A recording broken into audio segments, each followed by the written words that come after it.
Okay, I guess this is going to be part 2 because I cut myself off in the middle of a rant while I was recording, which is dumb, but hey, that's what we're here for. Okay, so I think where I left off was talking about stories, the purpose of stories. If you're writing a comforting story, it can follow rules.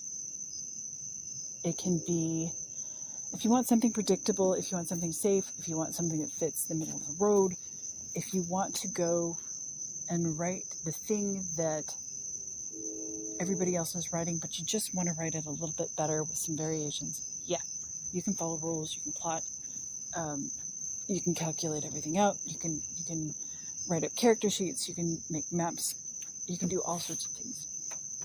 But if you're looking for a unique, non-generalized solution, if you're looking for not necessarily the solution to a problem, but a technique in learning how to solve unsolvable unique problems, then you can't solve that kind of problem ahead of time. The reader will know.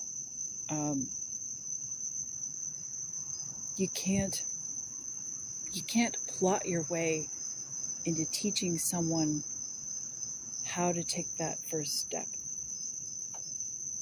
You can't plot your way into teaching somebody how to leave a broken marriage.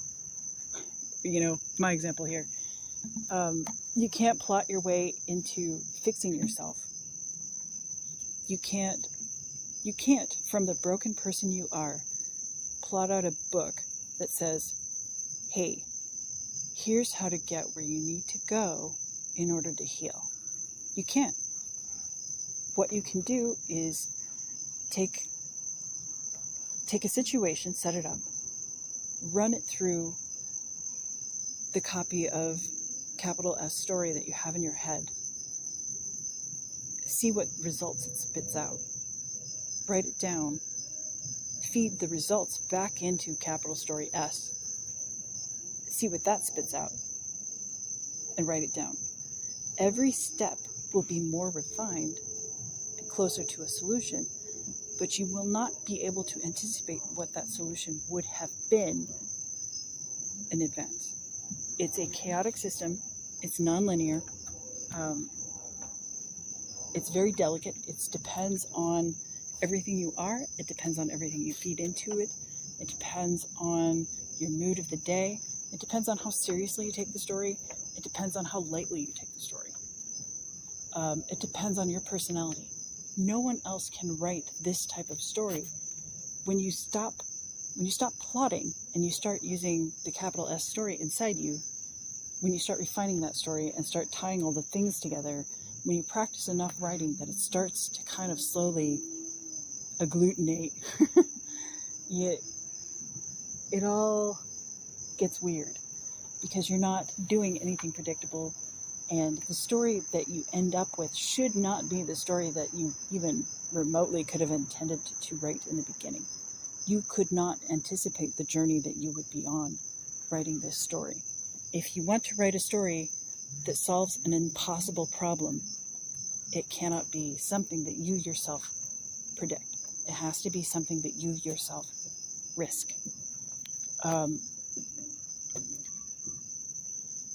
If you want to write this type of story, you have to put yourself at risk. You have to put... this is going to sound weird. Yep, everything I'm saying today sounds weird. All right. You have to put your sanity at risk. You have to put your code of ethics at risk. You have to put your life, your way of life, your pattern of life at risk. You have to be open to changing yourself. You have to let the story change you. Because if you don't, you yourself are not taking the same type of journey. So think about various one-of-a-kind artists that you've heard of or that you know the work of, even vaguely. kind of have periods, right? They don't do the same work all the time.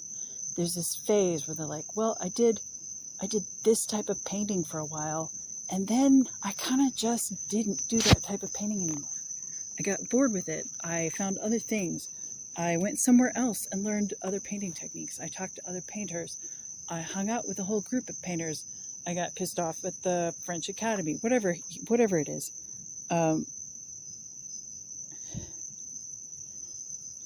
They don't, great artists, great creators don't stay the same.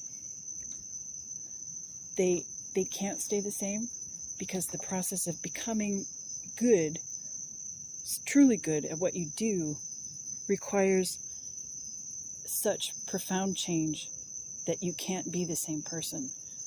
Every time you run this thing, it changes you. Every time you run this thing, it changes your idea of what the story is. It changes your idea of story. Every time you run it, you include so much different stuff that it becomes richer. The experience of writing becomes richer. It's still frustrating as fuck, but it's richer. You still feel lost and confused and crazy. Whatever you felt the first time you sat down and you wrote a story, you're still going to feel that.